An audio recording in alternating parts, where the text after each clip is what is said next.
Hello everybody and welcome. In this video I'm going to show you how to perform software set for your speaker SOUNDCORE Motion 100.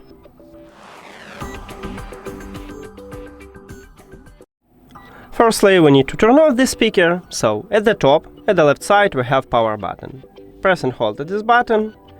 Your speaker now disconnected from the phone, we can check it in the settings in the Bluetooth, so no connection. And after that, you need to turn on your speaker. Then it turn on and reconnect to your phone. And with this method, you can fix a lot of small and sometimes big trouble with your speaker.